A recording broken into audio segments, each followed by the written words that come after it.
विचार किया कि बीच में इस राम नाम का दीप जलाते हैं, जो संसारिक लोग होंगे वो थोड़ा ऊपर आ जाएंगे और जो कंदराओं में बैठे हुए संत है वो वहां ऊपर से थोड़ा नीचे आ जाएंगे।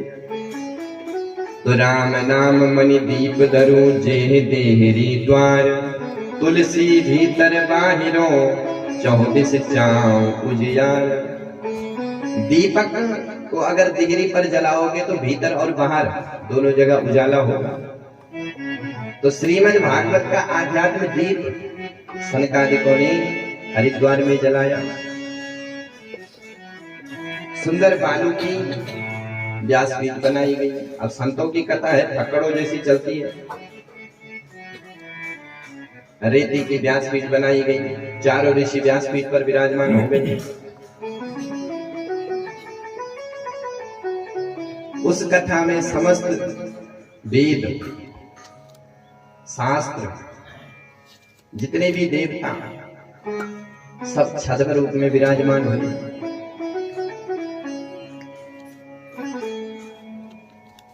भृगु ऋषि ने महाराज संतों को बुला बुला करके बुलाया, चलो चलो कथा हो रही है। किसी ने भृगु जी से पूछा कि साहब आप कथा सुनने के लिए जाओ, लोगों को क्यों परेशान करते हो, आपको क्या लाभ मिलता है? बोले देखो, अगर मेरे कहने से तुम कथा सुनने के लिए जाओगे तो तुम्हारा 2% का जो फल है वो मुझे भी मिलेगा, इसलिए आप भी भृगु ऋषि बनो, अपने साथ 2 माताओं को खींच करके लाओगे, चलो कथा में। आप अगर ऐसा करोगे तो 2% एक का और 2% 2 का आपको फल मिलेगा, 4% आपको दूसरे से मिलेगा, और किसी ने अगर 10 माताओं को बुला लिया तो 20% आपको फल मिल जाएगा। ये सत्य बात है। मैं कभी भी व्यासपीठ से असत्य भाषण नहीं करता हूं, जो लिखा है वही कहूंगा।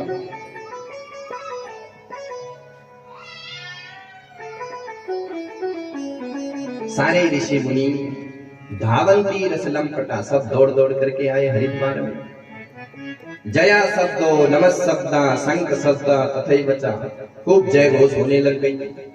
सनकादिकों ने श्रीमद् भागवत का शुभारंभ कर दिया। सदा सेव्या श्रीमद् भागवती कथा, यस्या श्रवण मात्रेण हरिश्चित्तम समाश्रये। सदा सेव्या, यह श्रीमद् भागवत की कथा सर्वदा सुनने के योग्य है। दिनानाम नियमो नास्ति, कथा सुनने के लिए कोई नियम नहीं है, कोई दिन नहीं है, कोई बार नहीं है, कोई समय नहीं है। जब आपका मन करे तो भगवान की कथा अवश्य सुनो। सूत जी कहते हैं कि ऋषियों, इस श्रीमद् भागवत की कथा का दिव्य प्रभाव है। कथा भागवतस्यापि नित्यं भवति यद्गृहे, तद्गृहं तीर्थरूपं हि वसतां पापनाशनम्। जिस घर में श्रीमद् भागवत की कथा होती है वह घर घर नहीं है, वह तो साक्षात भगवान का तीर्थ रूप हो जाता है, तीर्थ ही बन जाता है। अश्वमेधा सहस्त्राणि वाजपेय शतानि च। अश्वमेध यज्ञ, शास्त्रों में अनेक यज्ञों के बारे में बताया है वेदों में। अश्वमेध यज्ञ, वाजपेय यज्ञ, हाकटेश्वर यज्ञ, उन यज्ञों का फल मिल जाता है जिस घर में श्रीमद् भागवत की कथा होती है। न गंगा न गया काशी पुष्करम न प्रयागकम, सुख शास्त्र कथाया से फलेना समता नहीं। गंगा, काशी, पुष्कर, रामेश्वर, केदारेश्वर जाने का जो फल है वो फल इस कथा को सुनने मात्र का है। काशी विश्वनाथ, रामेश्वर, केदारनाथ जाने में कितना खर्चा लगता है, कितना समय लगता है, कितनी समस्याओं को देखना पड़ता है, लेकिन जहां पर कथा होती है वहां पर ये समस्त तीर्थ फल देने के लिए तैयार होते हैं। इस श्रीमद् भागवत का कोई एक श्लोक सुन ले और उस श्लोक का पाठ कर ले, और पूरे श्लोक का नहीं, श्लोकार्धम श्लोक पादम वा नित्यम भगवतो द्वम पठस्वा सुखैनेवा यदीक्षसे पराम गति। यदि कोई आधे श्लोक का पाठ करता है तो उसको परम गति प्रदान हो जाती है। जिस घर में श्रीमद् भागवत की कथा होती है उस घर के पितृ हजारों वर्षों तक दुग्ध पान करते हैं। देवता लोग उनके लिए दिव्य विमान लेकर के आते हैं, उनके पितरों की खूब पूजा होती है। और हम लोग जब इस कथा को सुनते हैं तो हमारे साथ हमारे पितृ भी सुनते हैं, पितरों की भी आस लगी रहती है। देखो, देवताओं से बड़ा स्थान होता है पितरों का। ये है जनलोक, उसके बाद है पितृलोक, उसके बाद है स्वर्गलोक। तो देवता कृपा करते हैं, आप देवताओं का यजन करोगे तो कृपा करेंगे, लेकिन पितरों का यजन नहीं करोगे तो वो कृपा आधे में आएगी और वहीं से वापिस हो जाएगी। पितृ, इष्ट और कुल, इन तीनों को कभी नहीं भूलना चाहिए।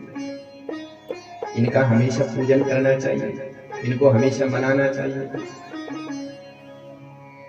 जन्म कोटि कृतं पापं नश्यति नात्र संशया श्लोकार्धं श्लोकपादं वा पठेत् भागवतं जयः। जो इस श्रीमद् भागवत की कथा को करवाता है उसके करोड़ों जन्म के पाप दूर हो जाते हैं। सनकादि कहते हैं कि नारद जी, जिसने कभी इस कथा को नहीं सुना, जिसने कभी इस कथा को नहीं करवाया, वो कौन है? बोले चांडाल। गाली दी है, चांडाल वच्च खरबदो तेनीत पीता चित्तम विदाय सुख शास्त्र कथा न पीता आजन्म मात्रमपि येन सतेन किंचित चित्तम सुखाय सुख शास्त्र कथा न पीता। जिसने मानव जीवन धारण करके भगवान की कथा को नहीं सुना, वो कौन है? बोले चांडाल। वो खर कहते गधे को, वो गधा है। उसने जीवन भर अपने परिवार का माल ढोया लेकिन भगवान की कथा कभी नहीं सुनी। चांडाल वच्च खरबदो तेनेत मिथ्यम स्वजन्म जननी जन दुख भाजा। उसने केवल अपनी जननी को दुख दिया है, प्रसव की पीड़ा दी है। जननी वही है जिसका